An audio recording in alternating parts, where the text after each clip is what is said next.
Pourquoi est-ce que mon entourage ne me croit pas lorsque je leur explique que je suis en couple avec un pervers narcissique ou une perverse narcissique? Pourquoi est-ce qu'ils me prennent pour une folle? Pourquoi aujourd'hui je n'arrive pas à faire entendre raison à mon entourage que je suis dans une relation toxique avec un homme ou une femme manipulatrice?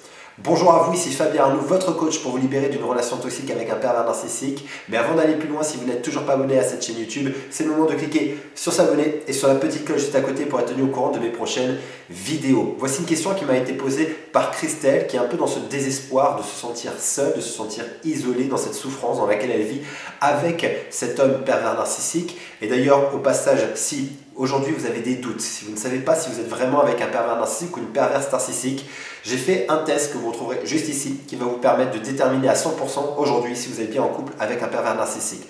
Mais si aujourd'hui vous êtes comme Christelle, vous savez que vous êtes face à un homme manipulateur pervers narcissique, ou si vous êtes un homme et que vous êtes face à une femme manipulatrice perverse narcissique et que vous avez du mal aujourd'hui à vous faire entendre, vous avez du mal à trouver dans votre environnement proche, dans vos proches, chez les membres de votre famille ou vos amis du soutien, c'est tout simplement pour deux raisons.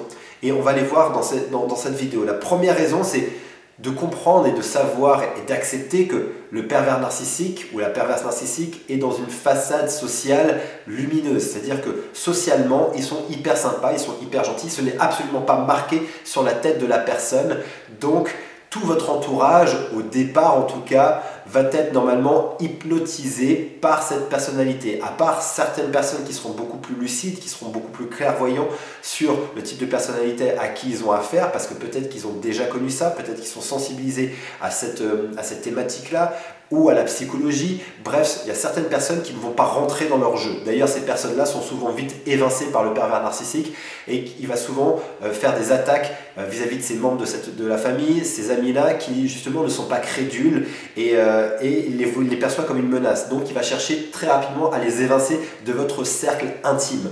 Mais pour en revenir à ce sujet, c'est de dire que le pervers narcissique ou la perverse narcissique a toujours cette image sociale assez sympathique, extraordinaire, serviable, gentil. Donc ils sont aujourd'hui, votre entourage, à milieu de pouvoir comprendre que vous êtes face en fait à une personne qui a cette double personnalité, que dans l'intimité, ce n'est pas du tout la même chose. Ce qui fait que lorsque vous allez arriver et que vous allez dire « je suis avec un pervers narcissique » ou « c'est une manipulatrice », c'est un manipulateur, il cherche à me faire souffrir, il manipule tout le monde, il vous a manipulé, qu'est-ce que vous allez obtenir en face? Vous allez immédiatement obtenir une résistance. Pourquoi? Parce que les personnes à qui vous allez en parler se sont peut-être déjà fait une opinion positive du pervers narcissique ou de la perverse narcissique.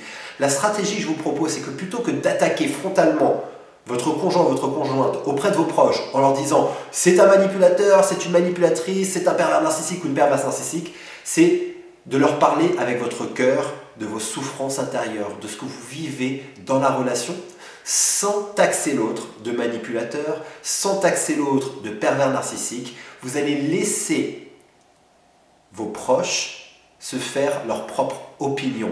Vous allez laisser vos proches qui vous aiment, qui ont envie de vous voir heureuse, qui ont envie de vous voir en sécurité, qui ont envie de vous voir épanouie, commencer à modifier leur opinion sur le pervers narcissique ou sur la perverse narcissique, jusqu'à ce qu'eux-mêmes arrivent à une conclusion que votre conjoint ou votre conjointe est une personne toxique.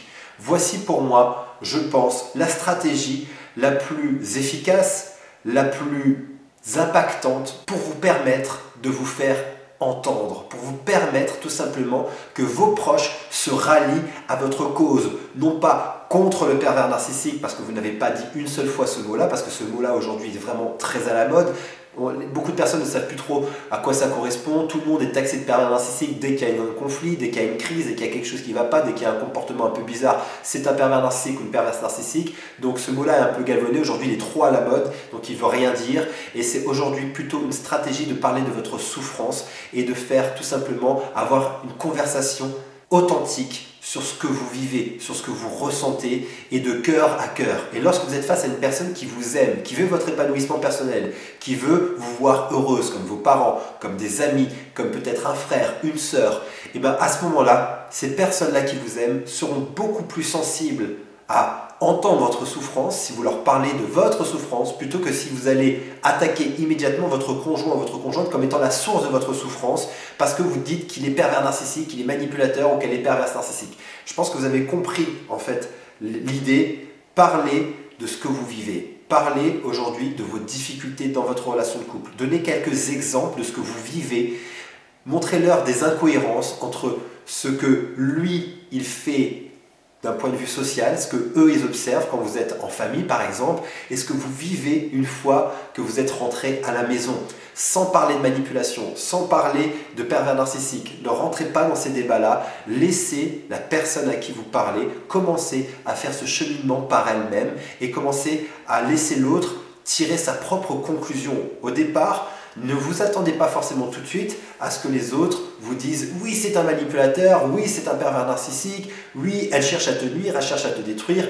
Non, comprenez que ça peut prendre un peu de temps, mais que si vous êtes dans cette démarche sincère de parler de ce que vous vivez, de ce que vous ressentez, de vos souffrances, sans accuser l'autre, directement en tout cas, d'un mot comme pervers narcissique, vous verrez qu'au fur et à mesure, vous allez créer une ouverture. Parce que lorsqu'on aime quelqu'un et qu'on voit cette personne qu'on aime en souffrance, on a envie de l'aider, on a envie de l'aider à aller mieux et que lorsqu'on comprend par les exemples qu'on reçoit que potentiellement, et c'est une conclusion qu'on va tirer par soi-même, que potentiellement cette souffrance que vous êtes en train de vivre, elle est causée par aujourd'hui votre conjoint ou votre conjointe, vous allez commencer à resserrer ces liens avec votre famille, avec des amis qui vont mieux comprendre ce que vous êtes en train de vivre et qui à un moment donné pourraient commencer même eux à vous dire peut-être que tu es face aujourd'hui à une personne qu'on appelle un pervers narcissique.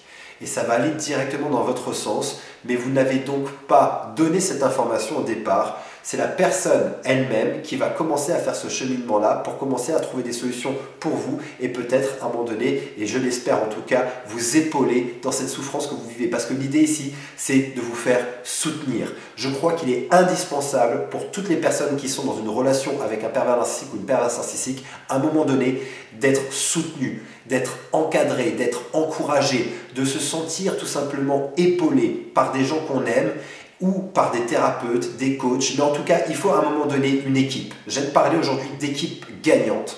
Et vous devez aujourd'hui vous constituer une équipe gagnante. Et pour constituer cette équipe gagnante, attention, je crois qu'il est très important aujourd'hui de ne pas parler de pervers narcissiques. Parce que les gens aujourd'hui ne savent pas vraiment exactement à quoi ça correspond, on entend ce mot un peu à toutes les sauces, donc chacun a déjà son opinion des pervers narcissiques ou des perverses narcissiques et que ça devient trop à la mode et qu'on utilise ce mot trop rapidement.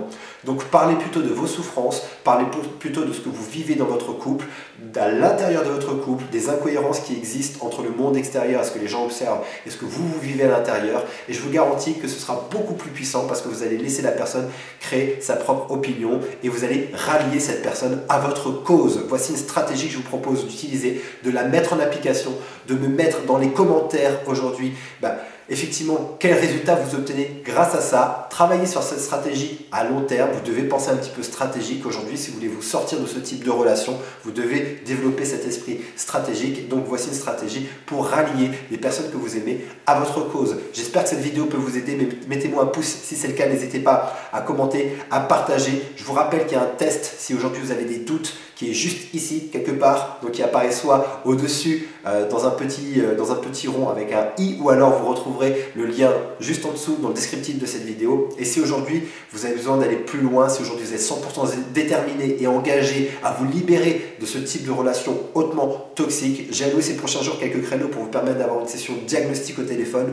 On fera le point ensemble sur votre situation et je vous expliquerai le moyen le plus rapide pour vous libérer de ce type de relation hautement destructrice.